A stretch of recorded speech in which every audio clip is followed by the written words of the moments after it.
So figure we do something a little different here today. Start the video off with some highlights, a little bit of video footage of practice today. Chuba, Bryce Young throwing the ball. So I'm gonna let this play while I give you guys my introduction. Hey, Chris Jenkins, credentialed member of the media, covering the Carolina Panthers for Charlotte Vibe, aka Man of the People. Love covering this team for you guys during this hard time. I know it's hard, but hey, we're gonna make it fun. We got giveaways that we're gonna do each and every week. As a matter of fact, right here is a Bryce Young jersey that I have yet to open up that I will be giving away. So make sure you stay tuned for that. We're gonna try to make this as entertaining as we can during this difficult time for Panthers fans. Let's go ahead and get into it. The Carolina Panthers are on the cusp of flying down to Miami to take on a very explosive team. Miami Dolphins averaging over 30 points per game. They also have a really good defense that limits explosive plays. So what is this game going to look like? We'll find out shortly. Andre and I will both be live Sunday before the game, 2 hours before, so at 11 o'clock. Join us for our pregame show. We're going to give you all the latest information to get you prepared to watch that Miami Dolphins game, inactives, things of that nature. But today we had a chance to speak with the offensive and defensive coordinators. And what I like to say we do is we take all the garble that you hear from throughout the day, we package it to the nice little video that we do with our daily update. So let's first get some shout outs here. So what's going on, AJ Lindsay? Appreciate you tuning in. What's going on, Chance? Nice to see you. Very loyal person there that comes on. And Tornol Holy. I don't feel like I've seen that name before. So what's up, Tornol? Appreciate you joining me here this early afternoon. Again, these video times, normally they're around this time. But again, for the next week, while Mrs. Jenkins is pregnant, about to hatch at any time, the times may fluctuate. So make sure you subscribe if you have not. Hit the like button, and most importantly, turn on your bell notifications so that you can know when I go live. So first up, we're going to have Mr. Ivero. Oh, we got some likes. So yeah, hit the like button. Maybe I already just said that, but hit the like button. Defensive coordinator Ivero spoke with the media today, and he talked about those explosive plays that we have been able to maintain defensively. But you got to just understand, last week in Detroit, things were different. They had a short field and they put it on us pretty quick. So you like to think that last week was a one-off, but we have some injuries as well.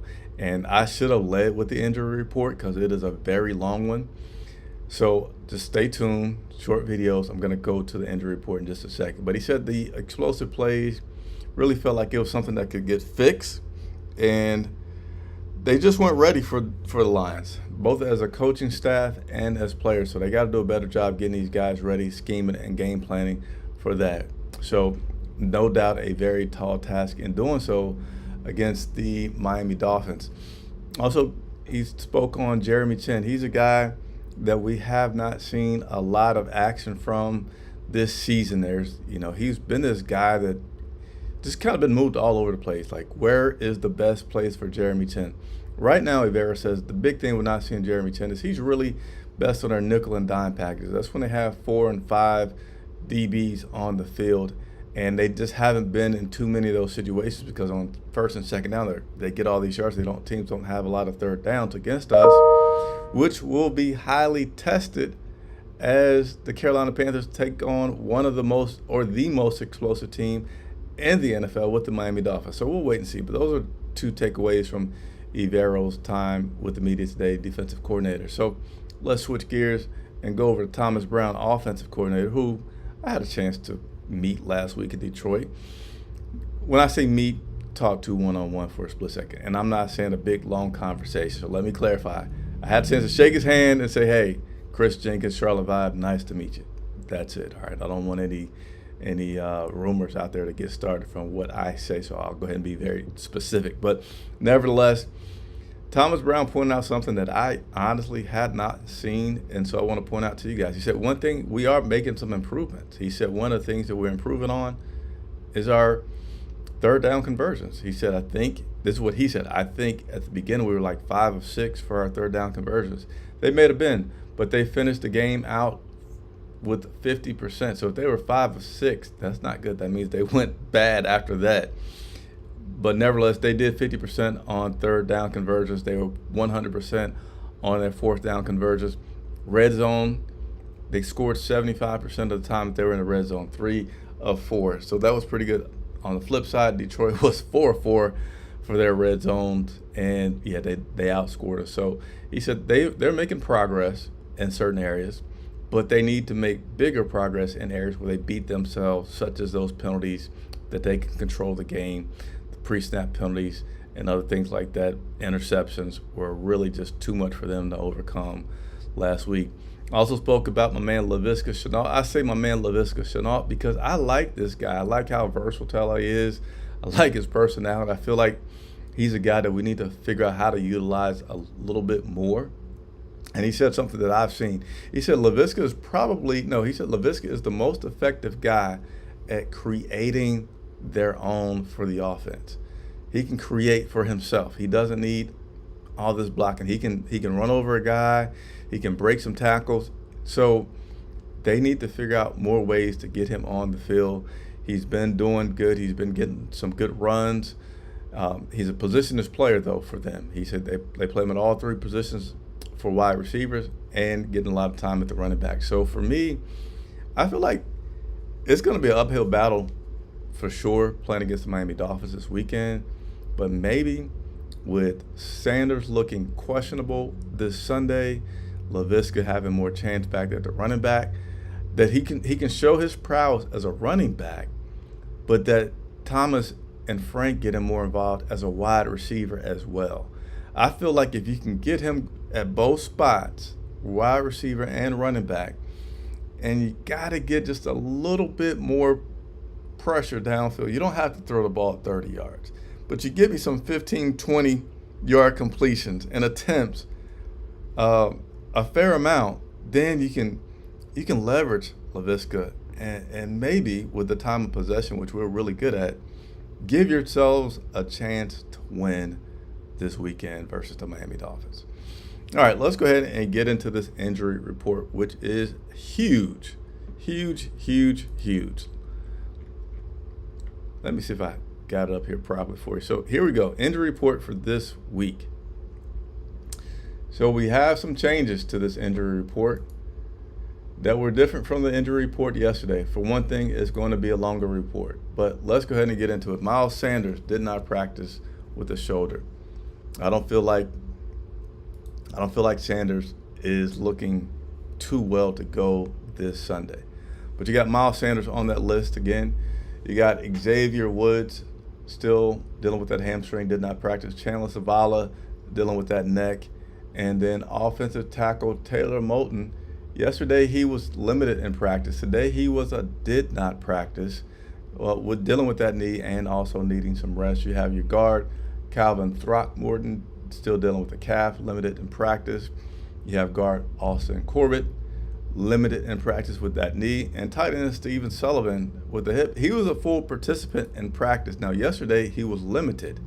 Today he was full. So to me, pretty good chance he may be active this Sunday. It's certainly a possibility since he was a full participant on a Wednesday. I'm sure Frank Wright loves to say this, wants to see how he responds tomorrow, and that'll really dictate his availability for this Sunday. You also have Dante Jackson. Jackson's going to play. He said he's felt good and that he is going to play this Sunday, and that'll be needed. Let's continue to work through this list. Linebacker Brian Burns, who last week. Yesterday, Brian Burns was limited. Today, he did not practice. Defensive tackle Derek Brown, knee and ankle. He also did not practice after being limited in practice. So I'm not going to make a big deal out of these guys that went from limited to did not practice. I still feel like it's overall for this team, they're erring cautiously. Let's get the rest that we need. We need our guys to be as full strength as they can be. Both Brian Burns, Derek Brown, veterans. They're not rookies. They're pivotal pieces. So go ahead and give them all the rest that you can so that you can have the best chance to get 100% out of those guys this weekend. Tight end Giovanni Ritchie dealing with the shoulder. He did not practice. Now, he is new on this injury report. He was not on it yesterday. As a matter of fact, these next three guys, so Giovanni and the next two guys that I'm going to go over, are both new to the injury report. You have outside linebacker Camille Gruger-Hill. He was limited in practice with his back. And then you have safety Von Bell with his quadriceps limited in practice. So by far the longest list that I've had for you all this season. Two guys that wasn't on this list, Justin Houston and Adam Thielen. They both were on it yesterday, but they were rest days. So, it could be even shorter if I had to left those two guys on the list. So a lot of question marks, a lot of challenges for this Carolina Panthers team. Tough sledding. But again, hey, coming soon inside this bag. Should I open it right now for you guys? But inside of here is a black number 9 jersey, Bryce Young, that I will be giving away to one of you all that are watching. So that's my incentive to keep tuning in. That's my incentive to subscribe and like the channel. All right. Thank you all for watching. I'll be back tomorrow with the final injury report of the week. And then the next time you'll see me will be for the pregame show versus the Miami Dolphins. For Charlotte Vibe, Chris Jenkins. Thanks, everybody, for watching.